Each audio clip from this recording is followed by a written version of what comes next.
Good evening student, कैसे हैं आप सभी। आज मैं आपके लाई हूँ क्लास 10th का फर्स्ट फ्लाइट का चैप्टर 3 है। चैप्टर का नेम भी है हिच फर्स्ट फ्लाइट। इसमें सेकेंड 2 पार्ट है। फर्स्ट है यंग सीगुल का और सेकेंड है ब्लैक एरोप्लेन का। तो फर्स्ट तो हमने कल किया था, आज हम करेंगे सेकेंड का black aeroplane written by Frederick Forsyth. इसमें समरी में मैंने आपके 6 पॉइंट लिए हैं। फर्स्ट टू 6 पॉइंट हम देखेंगे। फर्स्ट है on his way to England, यानी कि जो नरेटर है, नरेटर कौन है, फ्रेडरिक फॉर्सिथ। वो कहाँ है इस समय, पेरिस में है और पेरिस से वो अपने घर इंग्लैंड जा रहे हैं। कहाँ जा रहे हैं, इंग्लैंड अपने घर जा रहे हैं। मॉर्निंग में, अर्ली मॉर्निंग वो अपनी जर्नी जो है वो स्टार्ट करते हैं और क्या सोचते हैं कि मैं ब्रेकफास्ट तक अपने घर पहुंच जाऊंगा, यानी कि मैं मॉर्निंग में अपने घर पर ही रहूंगा। तो वो जब पेरिस से चलते हैं उस समय जो है स्काई बिल्कुल क्लियर होता है, स्टार्स जो है वो बिल्कुल शाइन कर रहे थे, यानी कि एटमॉस्फेयर कैसा था उसमें बिल्कुल क्लियर था। अब जैसे जैसे वो आगे निकलते हैं, वो पहले पेरिस कंट्रोल से इंस्ट्रक्शन भी लेते हैं। उन्होंने बताया कि आप 12 किलोमीटर ईस्ट में जाइएगा, वेस्ट में चलिएगा। और इस तरह से जब वो आगे चलते हैं, यानी कि पेरिस से वो 150 किलोमीटर आगे निकल जाते हैं, तो वहाँ जाकर के उन्हें क्या मिलते हैं, स्टॉर्म क्लाउड्स मिलते हैं, स्टॉर्मी क्लाउड्स मिलते हैं। अब वो क्लाउड्स ऐसे थे जैसे ऐसा लगता था कि माउंटेन्स भी उनसे, माउंटेन से भी ज़्यादा बड़े क्लाउड्स हैं वो। अब राइटर को समझ में नहीं आता कि वो क्या करें।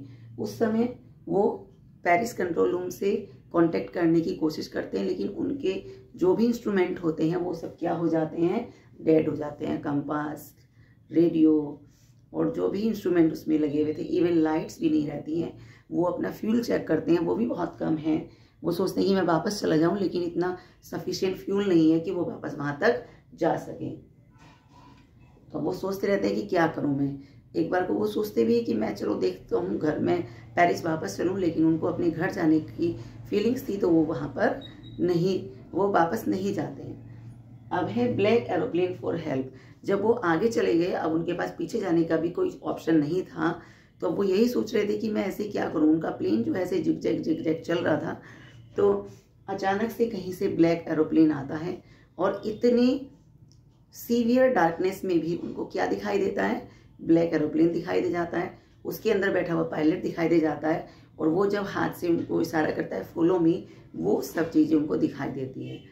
वो धीरे धीरे उनको फॉलो करते हैं और जैसे जैसे वो चल रहे थे वैसे ही वो चलते जाते हैं। लेकिन अब उन्हें पता था कि मेरा फ्यूल ख़त्म ही होने वाला है।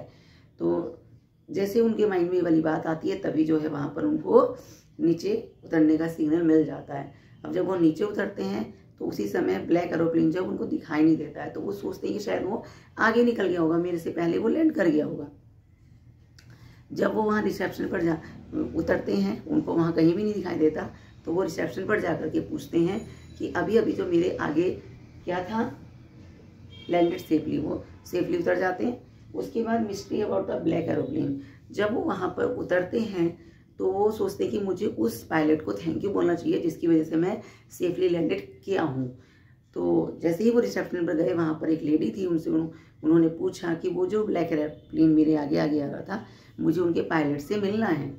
तो लेडी पहले सरप्राइजली उनको देखती है और फिर क्या कहती है उनको कि आज की नाइट इतना स्टॉर्मी थी कि हमारी रडार में जहाँ तक हमने देखा है वहाँ तक आपके अलावा कोई भी एरोप्लेन नहीं था। अब नैरेटर ये सोच करके सरप्राइज हो जाते हैं। वास्तव में बाद में क्वेश्चन भी है कि वाज देयर एनी सुपरस्टिशन, क्या वहाँ पर कोई सुपर नेचुरल पावर थी जिसने राइटर को बचाया, या उनका सिक्स सेंस था, वो क्या था। वो चीज़ बाद में एक हमें लिए क्वेश्चन मार्क छोड़ के जाती है कि वो चीज़ वास्तव में क्या थी जिससे राइटर सेफली पहुंच जाते हैं घर पर। तो बस यहीं पर ये चैप्टर एंड हो जाता है। आई होप आप 2-3 बार इस वीडियो को देखेंगे तो आपको समझ में आ जाएगा। Please like share and subscribe. Thank you.